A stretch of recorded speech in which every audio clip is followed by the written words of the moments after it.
আগে তুলা ও পাটের আঁশ থেকেই সুতা তৈরি হতো, কিন্তু সেই ধারণা বদলে এখন কলা গাছ থেকেই তৈরি হচ্ছে সুতা। ফেলে দেওয়া কলার গাছকে কাজে লাগিয়ে দুই ভাই আশিক ও শাওন গড়ে তুলেছে ব্যতিক্রমী এই উদ্যোগ, যা ইতোমধ্যে স্থানীয়ভাবে তৈরি করেছে ব্যাপক আলোড়ন।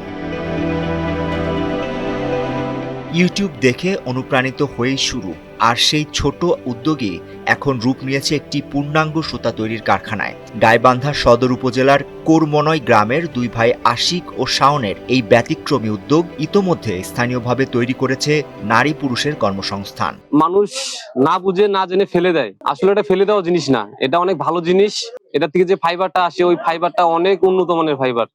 এই ফাইবার দিয়ে অনেক ভালো ভালো জিনিস তৈরি হয়, যেগুলো আমরা জানি না বিধায় গাছ কলা কাটার পরে ফেলে দেই, কিন্তু আসলে এটা এটা এটা আসলে মূল্যবান জিনিস।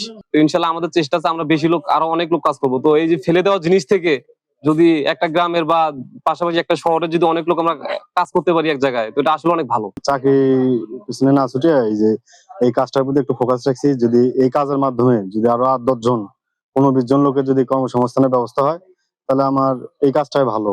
শুরুতে কলার গাছ থেকে সুতা তৈরি বিষয়টি স্থানীয়দের কাছে হাস্যকর মনে হলেও সময়ের সঙ্গে সঙ্গে বদলে গেছে সেই ধারণা। এখন অনেকেই এই উদ্যোগকে সাধুবাদ জানাচ্ছেন এবং কর্মসংস্থান সৃষ্টির জন্য প্রশংসা করছেন। এই কলা গাছ থেকে তৈরি হয় ফাইবার এবং বিভিন্ন ধরনের হস্তশিল্প। এই শাওন আর হলো আশিক, এই দুইজন এগুলো একেবারে ভাঙ্গা চুরে বাড়িয়েছিল, ভালো টালো করিয়ে কলার গাছ আনিয়ে এগুলো শুরু করলো যখন, তখন না সবাইকে না 10-12টা চ্যাংড়া ছেলে আসি এগুলো ভালোই কাটাকাটি করে, তারপর সুতে তোলে, মেশিন চালু করে, সবাই আসি দেখে, সবাই ভালো কয়। আমরা এখানে অবসর সময় আসি কাজ করি, এখান থেকে আমরা যে আর্থিকটা পাই এখান দিয়ে আমাদের সংসার চলে। লেখাপড়ার পাশাপাশি যতটুকু সময় পাই এই কারখানায় মানে ফ্যাক্টরিতে এসে সময় দেওয়ার চেষ্টা করি। সময় দেওয়ার পাশাপাশি আমরা দেখতেছি যে এখানে পরিকল্পনা, ভাইদের পরিকল্পনা অনেক ভালো। তারা যে এই যে কলা গাছের উদ্যোগটা নিয়েছে, কলা গাছ থেকে ফাইবার তৈরি করা বা অন্যান্য হ্যান্ডি প্রোডাক্ট তৈরি করা, এটা আসলে অনেক চাহিদা আছে। কলার গাছ থেকে সুতা তৈরির কারখানাটি পরিদর্শন করে আর্থিক সহায়তার আশ্বাস দিয়েছে গাইবান্ধা বিসিকের সহকারী মহাব্যবস্থাপক আব্দুল্লাহ আল ফেরদৌস। আমরা তাদের সাথে কথা বলে দেখবো, তাদের যদি কোনো কারিগরি সহযোগিতা প্রয়োজন হয় সহায়তা করব।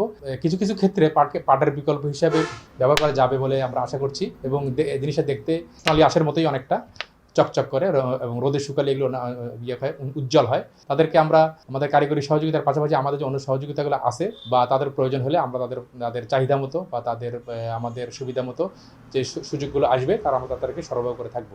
উদ্যোক্তাদের এই ব্যতিক্রমী উদ্যোগে সরকারি পৃষ্ঠপোষকতা পেলে তা গ্রামীণ জনপদে নতুন কর্মসংস্থান সৃষ্টি এবং দেশের অর্থনীতিতে গুরুত্বপূর্ণ ভূমিকা রাখতে পারে। Sakib Mahmud, Times today.